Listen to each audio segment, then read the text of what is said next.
Recibimos al Dr. José Edelstein, físico teórico, quien nos presentará el universo como palimpsesto. El Dr. José Edelstein es profesor de física teórica en la Universidad de Santiago de Compostela e investigador del Instituto Gallego de Física de Altas Energías. Se formó en el Instituto Balseiro y obtuvo el doctorado en la Universidad Nacional de La Plata. Realizó estancias postdoctorales en USC, Harvard y el Instituto Superior Técnico de Lisboa. Y fue también investigador del CONICET en Argentina y del Centro de Estudios Científicos de Valdivia en Chile durante casi 12 años. Es autor de más de 80 artículos científicos en física teórica de altas energías, desde gravitación hasta física de partículas. Entre sus contribuciones destaca el trabajo Causality Constraints on Corrections to the Graviton Three-Point Coupling, escrito junto a Juan Maldacena y otros reconocidos científicos, uno de los más citados de la última década en su área. En divulgación es coautor de libros como Antimateria, Magia y Poesía, ganador del Premio Nacional de Edición Universitaria del 2015, Cuerdas y Supercuerdas, Einstein para Perplejos, ganador del Premio Prismas 2019, y 13 Maneras de Mirar el Cielo de este año 2025. Además, prologó la edición gallega de Una breve historia del tiempo de Stephen Hawking. Ha recibido reconocimientos de la Fundación Española para la Ciencia y la Tecnología en el año 2012 y el Premio Raíces del Gobierno argentino de 2018. Participa en el podcast Coffee Break, Señal y Ruido, ganador del Premio iVox 2022 y 2023, y cofundó la plataforma Amautas, ganador del Premio Prismas 2023. Junto a las músicas Lore Edelstein y Daniela de Rito, creó el espectáculo Universo entre Canciones, presentado en numerosas ciudades. Sus charlas y entrevistas suman más de 26 millones de visualizaciones. Adelante, doctor. Bueno, muchas gracias, Camil, por la presentación. Al igual que mencionaba al principio Carlos, ya que yo cierro el círculo con la última charla, estoy muy, muy agradecido desde el corazón a la Sociedad de Astronomía del Caribe por esta invitación y como es el cumpleaños, el 25 cumpleaños, deseo que lo hayan pasado bien, que esta última charla también sea una buena culminación de esta jornada y que celebremos en el futuro muchos otros cumpleaños. Bueno, yo les voy a contar, voy a hablar un poco en términos más generales del cielo, y entonces permítanme primero hacer una reflexión sobre el cielo como texto, ¿no? Cuando uno mira el cielo nocturno, uno ve un conjunto de caracteres blancos y unas manchas lechosas, si uno tiene un poco de suerte, sobre un fondo negro. Y qué duda cabe de que esto es un texto, de alguna manera codifica cosas, tiene información que hay que poder leer. Y bueno, puede ser que sea un texto como cuando nos pasa con un idioma que no conocemos, que sea un texto que requiere un poquitito de estudio para poder saber exactamente qué dice. Pero a diferencia de los textos a los que estamos acostumbrados, para poder leer hay que apagar la luz, ¿no? Cuando encendemos la luz, se terminó el texto y tenemos algo muy simple, una hoja celeste. Hablando de luz, la luz, que estamos acostumbrados a que sea un fenómeno prácticamente instantáneo en la Tierra, en la inmensidad del cosmos es un fenómeno el más rápido de todos, pero lento, ¿no? Porque tenemos un universo de unos 400.000 trillones de kilómetros de tamaño, y entonces la luz para recorrerlo va como una pequeña tortuga que va muy muy lento, y eso inexorablemente hace que cuando vemos algo lejano lo veamos en el pasado. No hay manera de escaparle a eso. Digamos, lo lejano siempre vive en el pasado. Entonces piensen por un segundito, si yo desde la Tierra miro la inmensidad del cosmos y me imagino esferas concéntricas alrededor mío. Bueno, estas esferas son una superposición de distintos textos, por así decirlo, escritos en distintos momentos.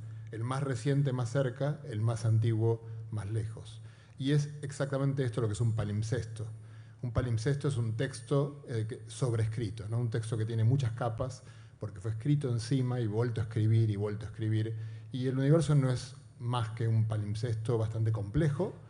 Complejo porque tiene no solo estas capas, fíjense que estas capas tienen algo que es muy poco intuitivo. Si yo observo muy lejos, lo que estoy observando está en el pasado, pero ese punto espacial que está lejos, siguen pasando cosas. Han pasado cosas desde que la luz fue emitida allí. Entonces, yo realmente no tengo acceso a saber exactamente qué está pasando ahora allí, sino lo que pasó allí en un tiempo pretérito. Por eso no puedo realmente imaginarme que si yo veo, no sé, un cierto astro, mirando un poco más lejos, vea ese astro más joven. No, lo que yo voy a ver es en cada distancia un cierto tiempo pasado. Bueno, es importante, aunque ya fue mencionado en las charlas anteriores y probablemente acá mucha gente ya lo sepa, pero la luz, que va a ser importante en esta historia, aunque no la única protagonista, es un fenómeno ondulatorio, es una onda. Como toda onda tiene una longitud de onda, y la luz visible, lo que en general llamamos luz, pero que los físicos llamamos luz visible porque es solamente la parte que nuestro ojo percibe, es un fragmento muy pequeño, entre 400 y 700 millonésimas de milímetro. Y en cambio tenemos, por supuesto, que luz más larga que la visible, que es la luz infrarroja, o las ondas de radio, que van a ser protagonistas en esta charla, como también lo fueron en la charla anterior. Y del otro lado, que mucho no voy a hablar hoy, o no hablaré prácticamente nada, está lo que está más allá del violeta, ¿no? El ultravioleta, rayos X, rayos gamma, la luz mucho más energética. La luz, el conocer todos estos distintos regiones lo que se llama el espectro electromagnético, las distintas longitudes de onda, le da una complejidad muy interesante al universo como palimpsesto. ¿Por qué? Primero porque, vamos a ver primero la primera razón. La primera razón es que cuando miramos un objeto, por ejemplo la Vía Láctea, ahí tiene una imagen de la Vía Láctea que no es fácil de ver, se ve cuando no tiene un muy buen cielo, y con telescopios profesionales uno puede ver una imagen como la que está allí abajo, que es la que uno vería con el ojo, con un telescopio óptico.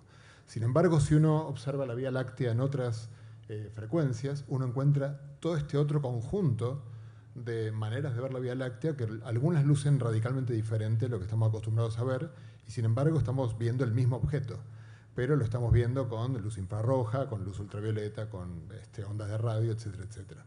Entonces, comprender esto nos permite entender algo muy importante en física, y es que todas estas maneras de ver la Vía Láctea nos hablan de cosas diferentes, de fenómenos diferentes, y nos permiten, por lo tanto, potenciar el sentido de la vista. No es solamente lo que ven nuestros ojos. Lo que ven nuestros ojos habla de ciertos fenómenos físicos o químicos. Sin embargo, lo que uno ve con otras longitudes de onda, con otras porciones del espectro electromagnético, son otro tipo de fenómenos que si no lo supiéramos se nos escaparían. Entonces, lo que hemos hecho la comunidad desde que Galileo levantó el telescopio por primera vez, y mucho más tarde, un par de siglos más tarde, descubrimos el espectro electromagnético, lo que hemos hecho es fabricar ojos artificiales, que son los telescopios, como por ejemplo la antena de Arecibo, que vendrá un poquito más tarde en esta charla. Fíjense que vivimos en un universo que tiene estamos tratando de ver el cosmos y no nos queda otra, no podemos salirnos del universo, tenemos que ver donde nos tocó, ¿no? Y el universo se expande cuando la luz viene de una galaxia distante hacia nosotros, la luz se estira inexorablemente, por lo tanto va a llegar más, si se acuerdan que la luz más larga era roja, infrarroja, y era para ese lado, y la más corta era violeta, ultravioleta. Cuando el universo se expande, cuando veo algo muy distante, la luz llega enrojecida. Por eso, por ejemplo, el James Webb, del que habló Mayra, es un telescopio que mira en el infrarrojo porque pretende ver galaxias muy lejanas. Y esa luz de la galaxia muy lejana, así como las galaxias cercanas las vemos a ojo, las muy lejanas están en infrarrojo y necesitamos telescopios que vean en esa longitud de onda. Entonces, tenemos un complejo texto, ¿no? El cielo, me voy a referir al cielo siempre como un texto, en el cual las capas se van enrojeciendo a medida que me alejo, por un lado, pero por otra parte, el universo en su expansión, como todo medio material, al expandirse se enfría. Todo lo que vive en el universo en grandes escalas se enfría, y por lo tanto también tengo que tener en cuenta que cuando estoy mirando un cierto fenómeno, si está muy lejos, y es un fenómeno que estoy acostumbrado que cuando ocurre cerca ocurra con altísimas temperaturas, no voy a verlo con las temperaturas habituales, sino que lo veré como si estuviera más frío.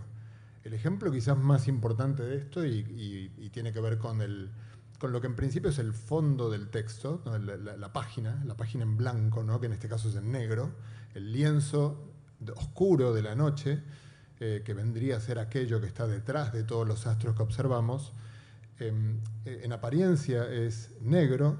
Si lo pensamos un poco, si hubo un Big Bang y por lo tanto el universo estuvo comprimido en el pasado en una región muy pequeña, por lo tanto cuando comprimo la materia la caliento, entonces el universo pasado tiene que ser muy caliente. Si es muy caliente debería estar al rojo vivo, por ejemplo, y no lo vemos al rojo vivo precisamente porque esa luz roja al viajar hacia nosotros se fue estirando. Se estiró tanto que incluso se pasó del infrarrojo a las ondas, a lo que se llaman las microondas.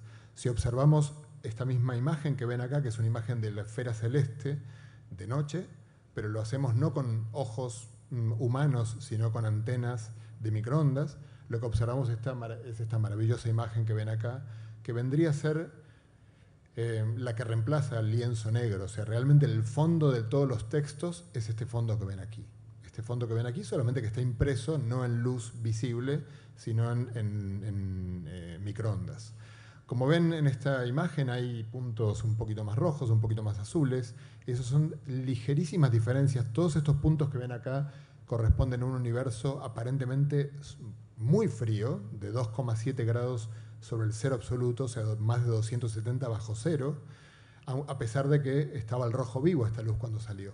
Pero mientras viajaba, el universo se estiró, la luz enfrió, se estiró también, que es una manera de enfriarse. Cuando uno analiza esta página, sobre esta página, repito, está escrito todo el resto del cosmos, uno encuentra resultados maravillosos, que quiero compartir muy, muy rápidamente. En esta charla voy a pasar por muchos lugares, apenas dejando una pinceladita, y el que quiera saber más puede, bueno, después lo podrá hacer por su cuenta. Cuando uno estudia el patrón de estos puntos que ven aquí, que insisto es la esfera celeste abierta en un óvalo, uno puede ver, bueno, cuando tengo un punto frío, por ejemplo, cuántos puntos fríos tengo cuando me alejo 1 grado, 2 grados, 3 grados, 40 grados en el cielo, en la esfera celeste. Y todo eso se puede tratar matemáticamente de un modo muy, muy clásico, muy, muy, muy comprendido desde hace más de 100 años por los matemáticos, en el que no voy a entrar, pero es muy parecido a la descomposición de ondas sonoras en un ecualizador, ¿no? Para ver las distintas frecuencias. Y lo que aparece son los puntos rojos, que no sé si alcanzan a ver en el gráfico que está ahí a la derecha. La curva verde es la predicción teórica, que es extraordinaria, como ven. En particular es muy, muy extraordinaria desde la línea vertical que va a aparecer ahora en 1 grado. Va a aparecer ahora en 1 grado. Desde ahí para la derecha es impresionante, realmente muy, muy impresionante. Este hallazgo, esto es un resultado del siglo XXI. Así que es la cosmología en el siglo XXI, que es lo que estudia la evolución del universo, pasó de ser algo cualitativo a ser una disciplina cuantitativa con todas las de la ley, de la ciencia. Y cuando uno observa inmediatamente que hay un pico, un primer pico muy, muy, muy pronunciado, que tiene una cierta, que está localizado en un cierto lugar, y luego hay otros 2 picos pequeñitos que tienen una cierta altura. Bueno, cuando uno estudia los detalles y los compara con la teoría, uno descubre que vivimos en un universo con materia oscura, energía oscura, todo lo que ustedes seguramente ya alguna vez escucharon y que yo no voy a comentar aquí hoy. La pregunta es la siguiente. Yo tengo esta foto primigenia, que es, yo les dije que es el papel, no hay nada más atrás del papel, pero en realidad esta imagen se produjo cuando el universo tenía 380.000 años. Parece mucho, pero el universo hoy tiene 13.800 millones de años, o sea que realmente esto era cuando era un bebé que recién todavía ni gateaba. Y sin embargo, uno podría preguntarse, es muy frustrante decir, nunca voy a poder ver nada previo a esto. Y no es verdad, quiero contarles que uno sí puede ver algo, las cosas que ocurrieron más temprano, algunas de las cosas que ocurrieron más temprano, y es muy parecido esto, aunque parezca muy raro, a cuando uno quiere saber de qué está hecho el Sol, ¿no? O sea, yo miro el Sol y por supuesto que la luz que veo del Sol sale de la superficie. ¿Cómo hago para saber de qué está hecho el Sol? Bueno, si uno observa, por ejemplo, la luz solar desde la Tierra, uno encuentra que la luz solar debería, si el Sol estuviera en equilibrio térmico, la cantidad de luz que hay en cada frecuencia debería ser la de la curva negra que está allí, que se llama curva de cuerpo negro. Cuando uno observa desde fuera de la atmósfera, uno observa que, bueno, que le faltan, que no todas las, que hay algunas, no se cumple esa ley de cuerpo negro, le faltan algunas frecuencias, y esas frecuencias que faltan son las que la propia atmósfera del Sol retiene de la luz que nos llega a nosotros, y de esa manera tan simple podemos comprender de qué está hecho el Sol.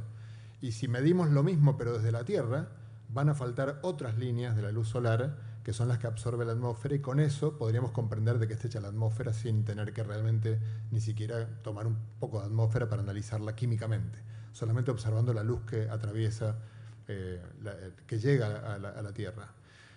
Podemos hacer algo parecido con las imágenes que les mostré yo antes del fondo cósmico de microondas, que así se llama esa imagen, esa de la luz primigenia, porque también esa imagen, que es de donde sale la luz que ven nuestros ojos, allí ocurren fenómenos físicos que capturan también parte de la luz que viene de más atrás. Por ejemplo, la formación de los átomos de helio, que eran bastante abundantes en aquella época. Bueno, hoy estamos muy cerca de poder constatar ese tipo de cosas, de obtener una curva parecida a esta para el fondo cósmico de microondas, pero todavía es algo que está por delante y que no está por hacerse. Esta imagen que ven acá es una imagen de la luz, parte de la luz de la misma imagen que les mostré antes, pero ven que tiene como unos pelos. Esos pelos que tienen ahí es la forma en la que representamos la polarización de la luz. La luz no solo tiene un color, sino también tiene una polarización, porque la luz son campos, pero no de cualquier tipo, son ondas, de campos eléctricos. El campo eléctrico tiene un vector, es una flecha, apunta en alguna dirección, y si yo miro todos los haces de luz que llegan ahora mismo de esa lámpara a mis ojos, y me fijo cómo está polarizada, para dónde apunta el campo eléctrico, voy a ver que, como se diría en Argentina, es un pequeño quilombo, o sea, todas apuntan para todos lados. Pero si yo observo la luz de la carretera cuando me llega de frente, la luz se polariza horizontalmente, por ejemplo, y acá la gran pregunta es cómo está polarizada la luz del fondo cósmico de microondas. Esa polarización, créanlo o no, que sepamos, solo depende de cosas que ocurrieron en la primera trillonésima de segundo de la historia del universo. O sea que si somos capaces de encontrar patrones de un cierto tipo particular en esta luz, sabremos lo que pasó, ahí sí, en el momento del parto, prácticamente, del universo. Estos resultados que ven acá no son de la luz del fondo cósmico de microondas, sino de la propia emisión de la Vía Láctea, porque este es el ruido, lamentablemente. Lo comentó Mayra, vivimos dentro de la galaxia, y la galaxia tiene polvo, tiene emisión de luz, que no nos deja ver lo que está afuera. Y ven que hay unas zonas grises en las que faltan datos. Esta zona grandota de aquí es el hemisferio sur, porque esto está hecho en Canarias, no puede ver el hemisferio sur. Y bueno, no puedo dejar de mencionar que esta cinta que está aquí es un regalito de Elon Musk, que con sus satélites de Starlink está obstaculizando la posibilidad de hacer astronomía y de observar el origen del universo, ni más ni menos. Y le dejamos hacer esas cosas. Bueno, cuando contemplamos el cielo, por ejemplo, imaginemos que miramos las galaxias, un gran campo del cielo, y hacemos el siguiente ejercicio. Veo una galaxia y me fijo cuántas galaxias hay a una cierta distancia, cuántas hay a otra distancia, y las voy contando. Y hago un histograma. Entonces, mientras voy hablando, se va armando el histograma ahí, y voy a encontrar un resultado bastante sorprendente. Hay una curva relativamente fácil de entender, en la cual hay una anomalía que van a detectarla inmediatamente. Ahí la ven. Esta anomalía es este pico que está aquí, que se llama el pico de las oscilaciones acústicas de bariones. Esto es en el cielo, es lo que es impresionante. Es un catálogo de galaxias hecho con telescopios en tierra, que hoy podemos ver del orden de 15 millones de galaxias y hacer este catálogo. Y podemos verificar este exceso que hay aquí, que aunque parezca increíble, corresponde exactamente, los números así lo dicen, o sea, estas distancias, esto corresponde a una cierta distancia, que son cerca de 500 millones de años luz, y se corresponde exactamente a un patrón que ocurrió en el fondo cósmico de microondas cuando uno lo estira, ¿no? Porque el universo aquí era 1100 veces más pequeño que hoy. Entonces uno se fija el tamaño que tenía ese patrón en ese momento, lo estira y encuentra una coincidencia exacta entre, básicamente, ¿se acuerdan el pico grandote que les mostré en el fondo cósmico de microondas? Bueno, esto que está acá de alguna manera es heredero de ese pico, y es muy impresionante esta coincidencia. Vamos a mirar un poquitito ahora el centro de nuestra galaxia. Hacemos un viajecito al centro galáctico con el telescopio óptico y nos encontramos con un problema, que ya también lo mencionó Mayra, y yo también aludí a ello. Bueno, hay polvo y no podemos ver qué ocurre en el centro galáctico, pero aprovechemos que la luz, cuanto más larga, menos dispersa en el polvo. Entonces, cambiemos de telescopio, pasemos al telescopio infrarrojo, y con el telescopio infrarrojo, que es más larga la luz y por lo tanto penetra mejor en el polvo, podemos meternos aún más en el centro galáctico y tenemos un resultado maravilloso que recibió el premio Nobel hace muy pocos años, en 2020, y que es la observación de las estrellas que están cerca del centro galáctico, que como ven, acá estos son imágenes reales, acumuladas en el tiempo. Estas estrellas describen una órbita, en particular fíjense esta estrella que está aquí, ya ha dado 2 vueltas en su órbita, da una órbita de 16 años más o menos, y cuando queremos mirar, ¿no? En el colegio nos enseñaron que el astro que atrae esta estrella tiene que estar en el foco de esta elipse. Bueno, pues no vemos nada en el foco de la elipse. Entonces decimos que raro que no vemos nada. Bueno, tratemos de, para poder ver mejor, aprovechando que cuanto más larga la luz más penetra, utilicemos radiotelescopios. Pero claro, el radiotelescopio, bueno, si analizamos la elipse podemos constatar que lo que haya ahí tiene más de 4 millones de masas solares. Más de 4 millones de masas solares, una cosa que produce, bueno, a uno se le va el aliento. Ahora, utilicemos radiotelescopios para ver lo que hay ahí, pero el gran problema es que cuanto más grande sea el radiotelescopio, cuanto más grande es la luz con la que observamos, menor es la resolución, a menos que el telescopio lo hagamos más grande.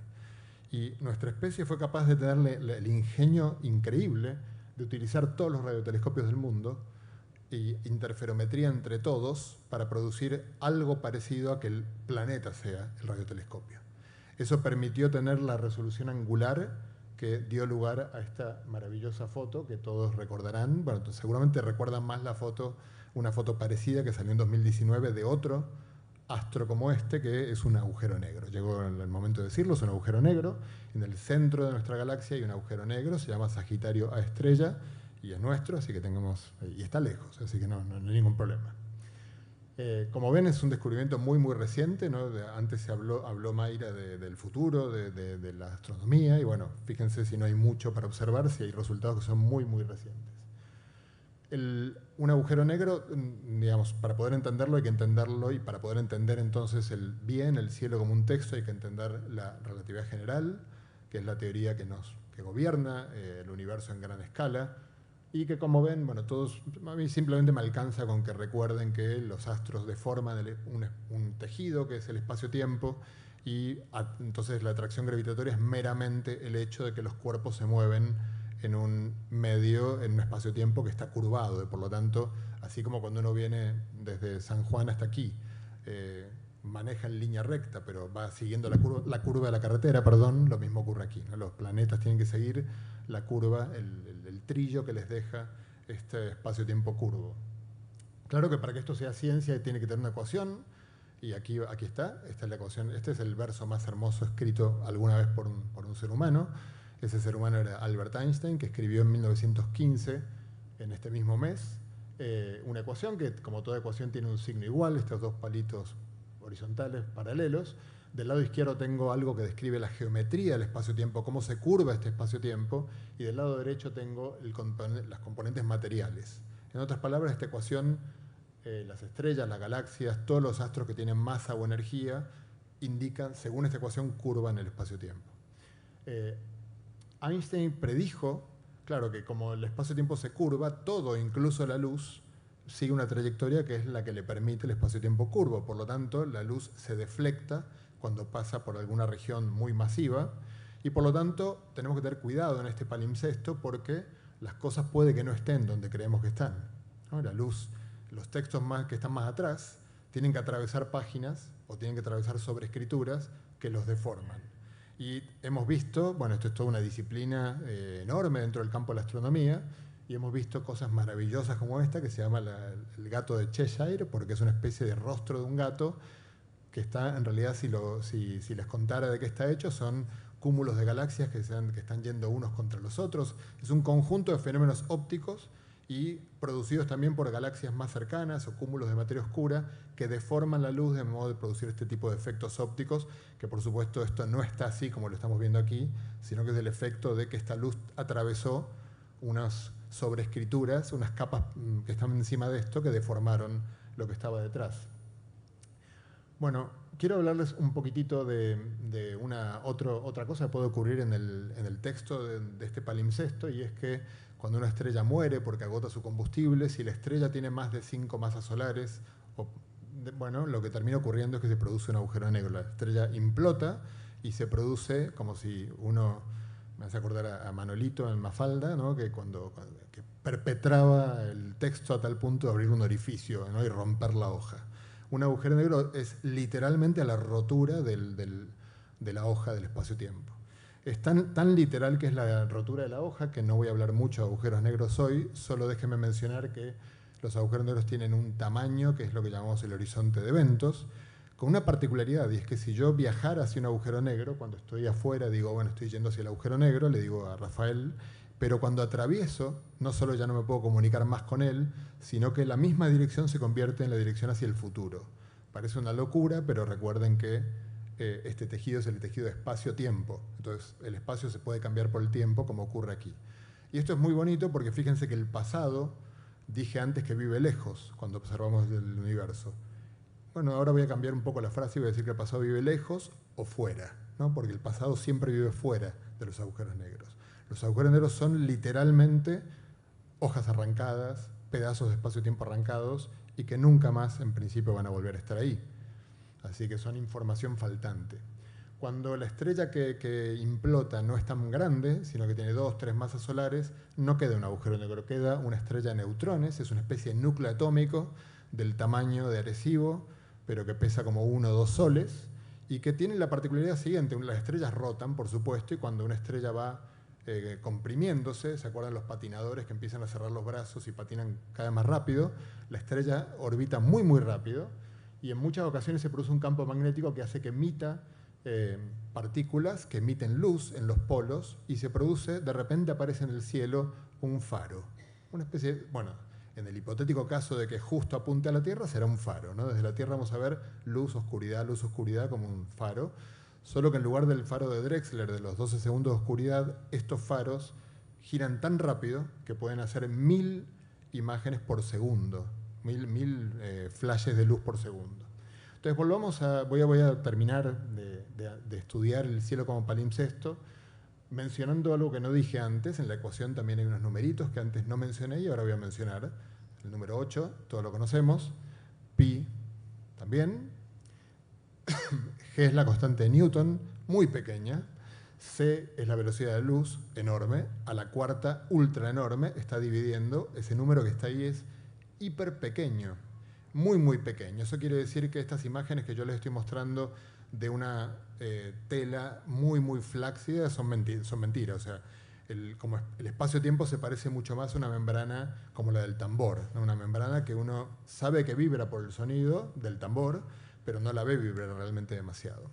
Entonces, quiero tratar así como una membrana vibra cuando la golpeo, aunque ya la deje de golpear, lo mismo ocurre con el espacio-tiempo.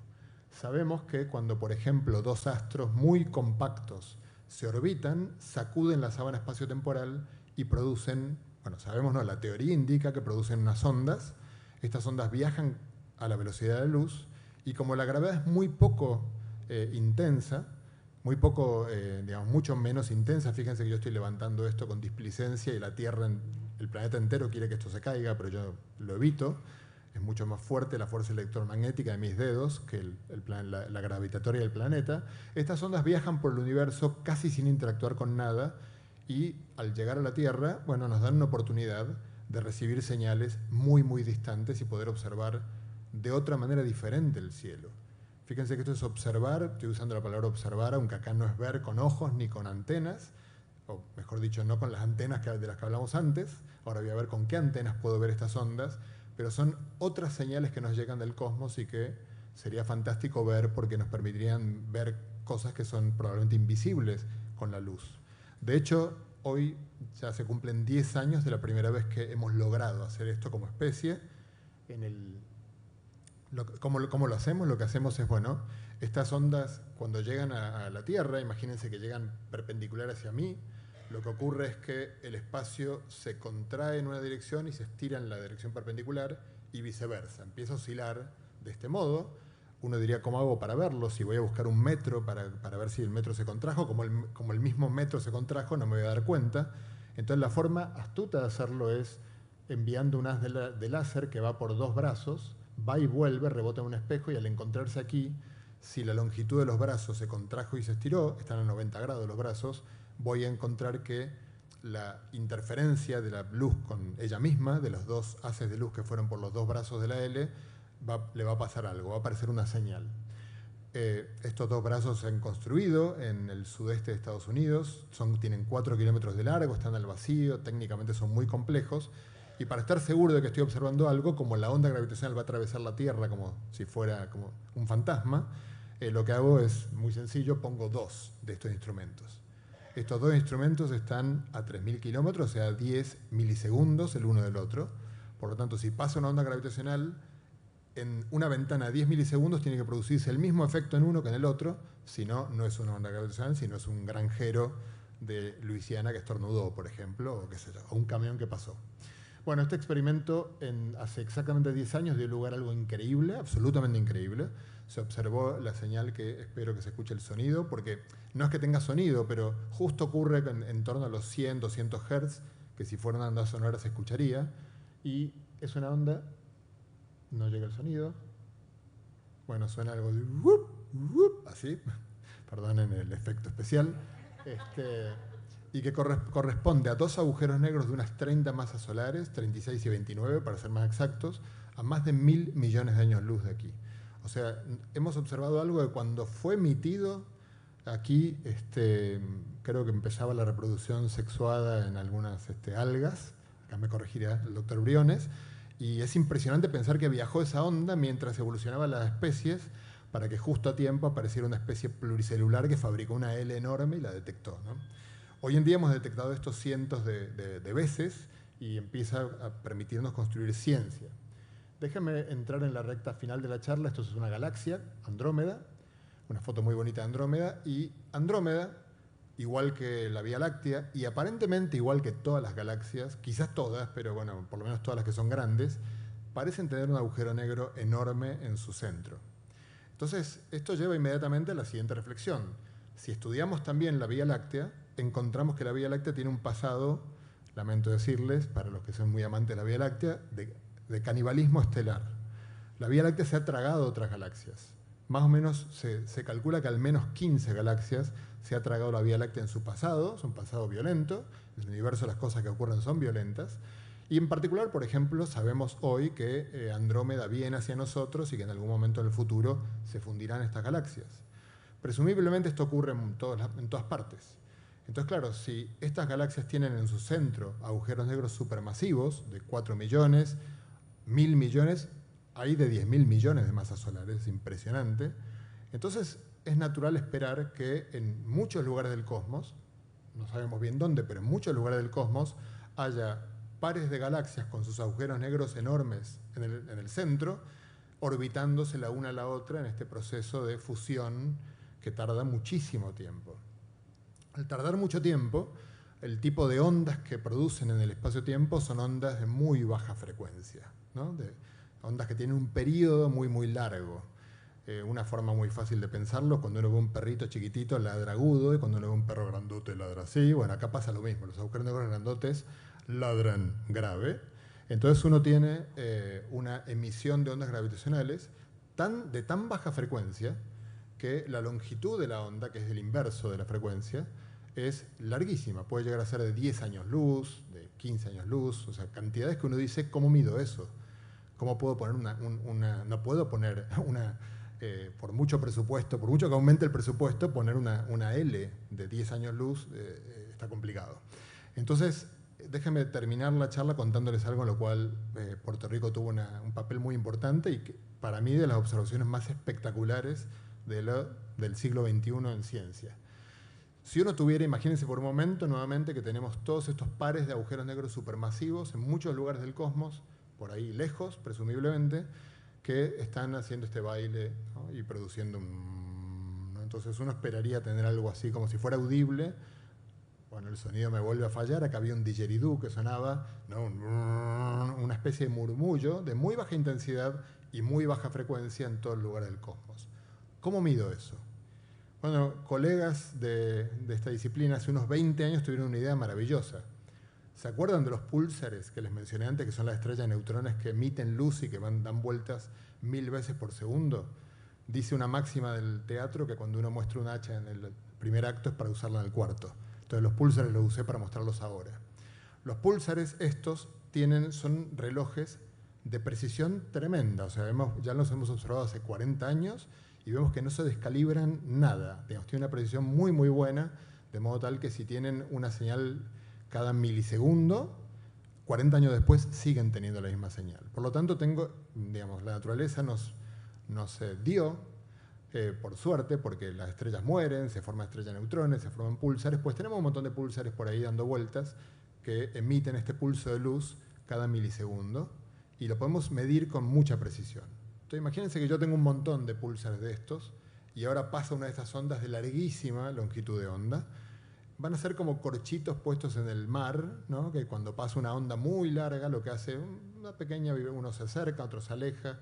Por lo tanto, si yo mido con precisión lo que dura el pulso entre dos señales de luz, uno se va a atrasar un poquito, otro se va a adelantar un poquito, y con el correr del tiempo va a haber un patrón de adelantamientos y atrasos de estos relojes que podemos medir. La idea es esta, entonces, medir, y esto, como ven, los resultados que les voy a mostrar ahora se publicaron hace 2 años y están muy cerca del descubrimiento, ahora lo voy a comentar. La idea entonces es caracterizar un montón de púlsares, que justamente es una de las cosas que observaba la antena de Arecibo. Muy importantemente, la contribución de la antena de Arecibo es de las más importantes, y que hace un par de años se publicó este resultado. Fíjense, quiero indicar primero, todos estos son los púlsares que se han observado, los tienen ahí en el cielo, y los que están con un disquito azul son los que observaba Arecibo, que lamentablemente ahora mismo han quedado fuera de la capacidad de observación, lo cual es muy trágico porque estas señales que van, estas pequeñas diferencias de tiempo, son tan pequeñas que es muy importante la estadística, es muy importante estar observando años y años y años. Estos datos son cuando se llevaban 15 años de observación. Como ven, esta es la predicción teórica de la curva que uno esperaría si esto fuera realmente el murmullo del cosmos, lo que uno está observando. Los datos experimentales, bueno, pues pintan bien, pero notarán que las barras de error son enormes. Por lo tanto, esta curva la describen bien los datos, pero otras curvas también. La única forma de saber qué curva es la curva que estamos describiendo es recortar esos errores, esas barras de error, y eso es con el tiempo. Es probable que dentro de muy pocos años, si no es cuando sean los 20 años, cuando sean los 25, yo me animo a conjeturar, porque he estado hablando mucho con la gente que hace esto, que esto va camino de un descubrimiento. Descubrimiento espectacular, ¿no? El murmullo del cosmos producido por todos estos agujeros negros supermasivos desde todas partes, y que detectamos de una manera tremendamente ingeniosa con estos púlsares. Este palimpsesto del que hablaba tiene muchas capas. Ya terminé. Gracias por el cambio. Este va a ser un cambio muy breve, pues ya básicamente terminé. Tiene muchas capas. Estas capas podemos verlas con luz, teniendo en cuenta el estiramiento de la luz, con ondas gravitacionales, teniendo en cuenta el estiramiento también se estiran. Y no mencioné otra posibilidad, que es observar neutrinos, que es un tipo de partícula que viaja también casi sin modificarse a lo largo del cosmos. Y vemos que algo tan bonito como lo que muestra este experimento, que es que uno puede usar no solo las lentes gravitacionales, esto que producía el gato de Cheshire, lo usamos como los científicos somos, bueno, no yo, mis colegas, muy ingeniosos, porque algo que uno podría decir, mira qué bonito la imagen que se produce, se usa como un instrumento. De las lentes gravitacionales, esta deformación de la luz se usa como una lupa para poder amplificar lo que está muy lejos. Esto que está aquí es otra manera similar de utilizar los púlsares más o menos cercanos para observar un fenómeno que está ocurriendo mucho más lejos desde todas partes del cosmos. Así que, bueno, ojalá hago acá un pedido de que la antena de Arecibo se vuelva a construir. Este es algo muy importante, va a probablemente demorar que esto se convierta en un descubrimiento. Esto apuesto aquí que va a terminar en un premio Nobel, va a tardar 20 años, pero va a terminar en premio Nobel. y Arecibo tuvo un papel muy, muy importante en esto. Así que bueno, feliz cumpleaños, Sociedad de Astronomía del Caribe. Muchas gracias.